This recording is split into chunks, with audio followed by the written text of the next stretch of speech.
사무엘상 31장 1절에서 6절의 말씀 함께 보시겠습니다. 블레셋 사람들이 이스라엘을 치매 이스라엘 사람들이 블레셋 사람들 앞에서 도망하여 길보아 산에서 엎드러져 죽으니라. 블레셋 사람들이 사울과 그의 아들들을 추격하여 사울의 아들 요나단과 아비나답과 말기수아를 죽이니라.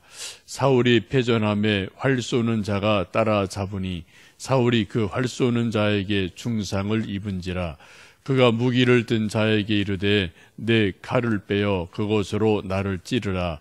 할례 받지 않은 자들이 와서 나를 찌르고 모욕할까 두려워하노라 하나 무기를 든 자가 심히 두려워하여 감히 행하지 아니하는지라. 이에 사울이 자기의 칼을 뽑아서 그 위에 엎드러지매 무기를 든 자가 사울이 죽음을 보고 자기도 자기 칼 위에 엎드러져 그와 함께 죽으니라. 사울과 그의 세 아들과 무기를 든 자와 그의 모든 사람이 그날에 함께 죽었더라. 아멘. 성경에 보면은 블레셋과 이스라엘은 계속 전쟁을 주고받는 이웃한 나라입니다. 때로 평화한 때도 있지만 대부분의 경우는 전쟁, 갈등 이런 것들이 참 많은 나라가 이스라엘과 블레셋으로 성경은 말씀합니다. 이스라엘과 블레셋의 수많은 전쟁 가운데 기억할 만한 것은 사울 왕 초기에 골리앗이라는 거대한 장수가 나와서 이 사울 왕 초기에 큰 고전을 면치 못할 때 다윗이 나와서 골리앗을 죽임으로 전쟁에 이기는 일이 있습니다. 근데 오늘 본문은 사무엘상 이제 마지막 장이죠. 31장이 마지막 장인데 블레셋과 이스라엘의 전투로 사무엘상이 마무리가 됩니다. 전쟁의 결과를 함께 읽어보신 것처럼 블레셋의 완승으로 전쟁이 끝나고 이스라엘이 완전하게 완패를 하는 그런 전쟁이 됩니다. 오늘 함께 읽으셨던 1절에서 6절에 가장 많이 나오는 반복되는 단어는 죽으니라, 죽었다라는 단어가 계속해서 반복이 됩니다. 1절에도 이스라엘 군대들이 도망하여 길보아 산에서 엎드러져 죽었다. 2절에 사울과 세 아들 요나단, 아비나답, 말기수와 세 왕자도 죽었다. 4절에 부상을 입은 사울 왕이 스스로 칼에 엎드러졌다. 자결했다는 거죠. 또 5절에 왕 죽은 것을 보고 무기 든 자, 왕의 경호 실장, 이제 부관이죠. 그런 경호 장교도 함께 따라 죽습니다. 6절의 말씀이 또 아주 비극적으로 나오죠. 6절 말씀을 읽어보십니다. 사울과 그의 세 아들과 무기를 단 자와 그의 모든 사람이 다 그날에 함께 죽었더라. 이스라엘 군대가 다 죽었어요. 왕도 죽고 세 왕자도 죽고 왕의 무기를 든 자, 경호 장교도 죽고 그리고 그 외에 모든 군사가 그날에 다 함께 전사하고 전멸하는 일이 일어납니다. 참 안타까운 일이고 비극이 일어나죠. 이로써 사울 왕의 시대가 완전히 끝나고 마침표를 찍게 됩니다. 성경을 보시면 죽었다라는 말씀이 창세기부터 계속 나와요. 계시록까지도 계속 나오죠. 그죠? 계시록에는 무슨 죽음이 나오나요? 영원한 죽음이 나오죠. 두 번째 죽음이 나와요. 그래서 성경은 태어났다, 이렇게 살았다, 그리고 죽었다. 이게 성경의 전체적인 내용이고 이제 성경 나타난 수천의 인물들이 인생을 이렇게 저렇게 살아가는 모습을 봅니다. 아담의 범죄 이후에 하나님께서는 우리 모든 인간에게 너는 흙이니 흙으로 돌아가라 라고 말씀하신 이후에 죽음에서 외회된 사람은 없습니다. 구약에는 딱 두 사람이죠. 에녹, 엘리야, 또 신약의 예수님, 이 세 분 이외에는 죽음에서 예외된 분이 아무도 없어요. 이 세 분이 특별하게 구약의 신약에 등장하는 이유가 뭡니까? 원래 하나님이 인간을 창조하셨을 때는 죽는 존재로 창조하신 게 아니죠. 원래 하나님의 원래 원뜻 디자인은 그런 거예요. 그런데 범죄함으로 죽어요. 근데 그것이 원래 인간이 영생하는 존재라는 것을 보여주기 위해서 구약의 한 대표인물로 에녹, 엘리야를 죽음을 보지 않고 하늘로 올리우는 것으로 한 대표적인 인물을 하나님이 만들어 놓으시고, 또 신약에 와서는 예수님 죽으셨지만 3일 만에 부활하심으로 영생이 있다. 그것을 확실하게 또 보여주시게 됩니다. 어쨌든 우리 모든 인간은 죽음에서 예외되는 사람이 아무도 없는데, 우리가 죽음을 생각할 때 크게 우리는 두 가지를 생각하죠. 하나는 언제 죽느냐, 몇 살에 죽느냐는 거예요. 그래서 뭐 한 80, 90대면 뭐 그냥 잘 사셨다. 근데 뭐 조금 일찍 죽으면 아이고 좀 아쉽다. 뭐 이런 말로 우리가 하기도 합니다. 요즘 많은 사람들이 이제 뭐 우리 수명이 점점 많아지니까 우리 연세든 분들 하는 말이 9988234라는 말을 뭐 즐겨 하죠.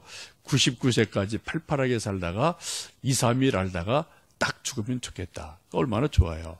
뭐 그 사람 마음대로 뭐 될 수 있는 일 아니니까 우리가 이렇게 좀 뭐 기도하고 또 운동하고 뭐 건강 관리를 좀 해야 되겠죠. 우리 사람들은 언제, 몇 살, 여기에 우리는 되게 관심이 많아요. 근데 성경을 보시면 이렇게 나이에 크게 관심이 없어요. 성경은요. 그 사람이 어떻게 죽었느냐, 하나님 보시기에 아름다운 죽음이냐, 하나님 없는 죽음이냐, 이것을 성경은 많이 강조를 합니다. 시편 116편 15절에 경건한 자들의 죽음은 여호와께 보시기에 귀중한 것이로다 라고 말씀해요. 다른 번역을 보면 성도의 죽는 것은 여호와께서 귀중히 보시는도다. 또 여호와께 충실한 자의 죽음은 여호와께서 귀중히 보시는도다 라고 말씀하시면서 한 종류의 죽음을 하나님은 귀히 여기시고 사랑스럽게 여기시는 것이 있는 반면에 한 죽음은 그냥 하나님이 그냥 무관심하는 그러한 죽음도 있음을 보게 됩니다. 우리가 죽음에 대해서 생각할 때 한 가지 꼭 기억하실 것은 우리는 부활 신앙을 가진 사람들이에요. 우리 몸은 죽어도 우리 영혼은 또 몸은 다시 예수님 신령한 몸처럼 완전히 언젠가 부활한다. 이게 우리 믿음의 가장 핵심입니다. 제가 얼마 전에 중국에서 한 20년 정도 선교하다가 한국에 잠깐 들어온 분을 좀 만날 일이 있었는데, 이런저런 얘기하다가 요즘 중국이 이제 선교사 추방이 참 많이 되죠. 이제 얘기를 들어보니까 공산당원이 8천만이랍니다, 대략. 근데 기독교인이 1억 3천 막 이렇게 이제 올라가니까 공산당원보다 예수님 믿는 사람이 숫자가 많아지니까 시진핑이 이제 위협을 느끼는 그런 상황이 된 것 같아요. 그래서 선교사 추방하고 이제 뭐 교회들 탄압하고 그러는데, 이제 중국 교회가 크게 두 가지가 스타일이죠. 하나는 가정교회예요. 자생적으로 생긴 교회. 이런 것이 있고, 또 하나는 중국 공산당이 인정하는 삼자교회라는 것이 있습니다. 십자가 단 예배당이 있는 거는 대개 삼자교회, 중국 공산당이 인정한 공인된 교회, 십자가 없는 그냥 이런 교회는 대부분 이제 좀 가정교회 이렇게 되어지는데, 이제 가정교회에 있는 수많은 사람들이 건물도 없고 뭐 또 여러 가지 뭐 이제 숨어서 예배드리고 이런 것들이 있으니까 삼자교회를 참 한동안 많이 갔답니다. 근데 다시 큰 예배당 있는 교회 갔다가 다시 가정교회로 돌아오는 일이 아주 많대요. 그 이유가 뭐냐? 제가 좀 물어봤더니 그분 하는 얘기가, 삼자교회 목회자들은 중국 공산당에 의해서 신학교육을 받아야 돼요. 근데 그 중국 공산당이 신학교육을 시킬 때 그 목사들, 신학생들에게 성경을 다 연구하게 하고 다 공부하게 하는데, 설교하게 하는데 두 가지를 못하게 한답니다. 이게 뭔지 아십니까? 십자가, 부활, 요 설교는 못하는 거예요. 여러분 기가 막히죠? 창세기, 복음서, 계시록 다 가르쳐라, 다 공부해라, 다 설교해라. 근데 거기서 십자가 얘기하지 말고 부활 얘기하지 마라. 그러면 저쪽 뒤에 이제 비밀 공안들 앉아있다가 체크해서 또 이제 목사들이 혼나는 거예요. 여러분, 공산당이 귀신같이 알죠? 성경의 핵심이 뭡니까, 여러분? 복음의 핵심이 뭐예요? 십자가와 부활이에요. 이 십자가와 부활 빼면 성경 다 껍데기입니다. 그죠? 남는 게 아무것도 없는 거예요. 그래서 공산당들이 성경을 엄청나게 연구를 해서 성경의 핵심 두 가지, 십자가, 부활, 설교하지 마라. 못하게 딱 막아놓고 다른 거 다 해라. 그러니까 이 가정교회에서 십자가와 부활의 믿음을 가지고 있던 많은 사람이 큰 교회 가서 뭐 으쌰으쌰 하는데 가보니까 십자가가 없어요. 설교에, 예배당에. 걸어놨는데 설교에 십자가가 없어요. 부활이 없어요. 그러니까 신앙이 이제는 껍데기만 있는, 공허하게 되는 거예요. 다시 이제 또 삼자교에서 나와서 가정교회로 온다. 그런 얘기를 들으면서, 야, 참 공산당들이 성경을 귀신같이 하는구나. 정말 성경의 핵심을 아는구나. 이런 것을 좀 함께 이야기 나눈 적이 있습니다. 여러분, 성경 읽으실 때 가장 중요한 거 두 가지입니다. 십자가, 부활이에요. 다른 것보다 이 두 가지 하시면은 여러분 성경을 핵심 아시는 거예요. 근데 다른 거 아무리 많이 알고 믿어도 십자가, 부활에 대한 믿음 없고 아는 게 없으면 이건 다 껍데기입니다. 어쨌든 우리가 뭐 육체적으로 다 죽을 수밖에 없는 존재지만 우리는 다 부활 신앙이 있기에 죽어도 산다. 다시 부활한다. 이게 우리의 믿음이죠. 여러분, 지금 사울과 새 왕자와 모든 군인이 다 전사하는 이런 비극이 일어나는데 그 이유가 뭘까요? 크게 세 가지입니다. 하나는 사울 왕이 다윗을 시기하고 질투해서 한 10여 년간 계속 다윗 잡는데 국력을 낭비해요. 군사력을 낭비합니다. 한마디로 말하면은 사울 왕이 자기 감정을 이기지 못했어요. 자기 마음을 다스리지 못했어요.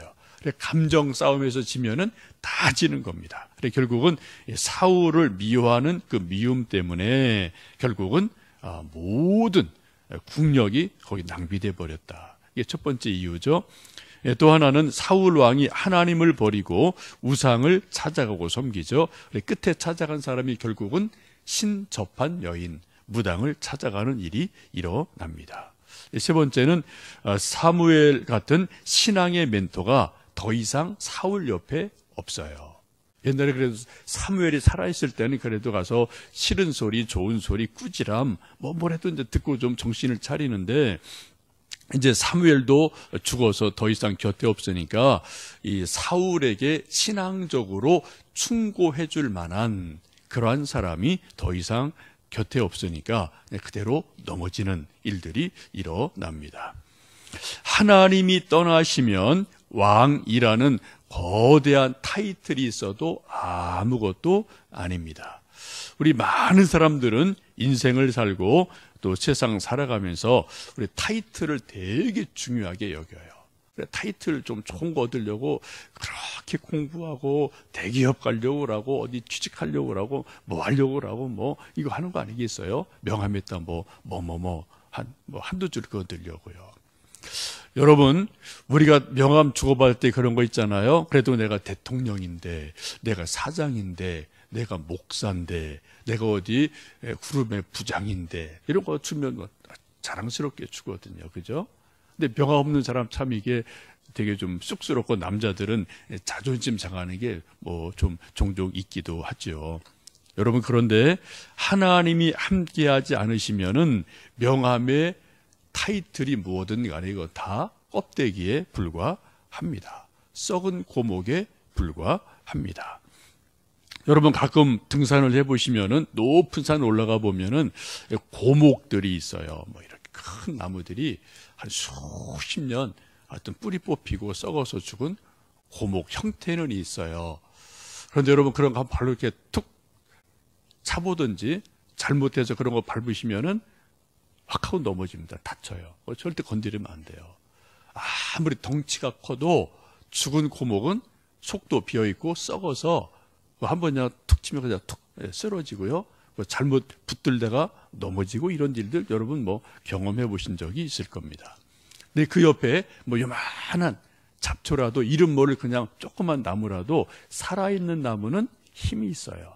그래서 산 올라갈 때 그런 거 붙들고 뭐 이렇게 좀 우리가 의지할 때가 있지 않습니까? 여러분 그런 거 요만한 나무라도 이거 우리가 뽑으려면 잘 안 뽑혀요. 힘을 써야지 뽑히거든요. 세상은 타이틀이 뭐냐, 얼마나 크냐, 여기에 많은 사람이 관심이 있어요. 여러분 우리 신앙도 마찬가지 아닐까요? 신앙의 타이틀이 중요할 수 있어요.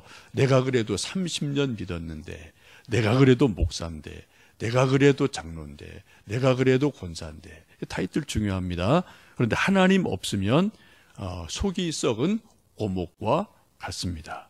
그래서 우리 예수님 말씀하기를 겨자씨 같은 작은 믿음일지라도 살아있는 믿음을 가져라 라고 우리에게 말씀하십니다.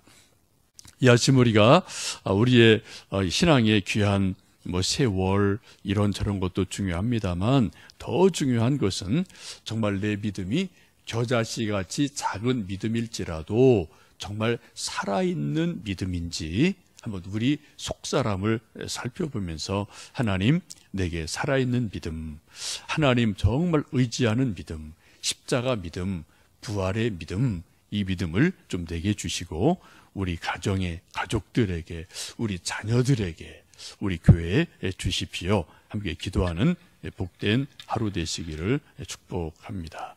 함께 기도하겠습니다.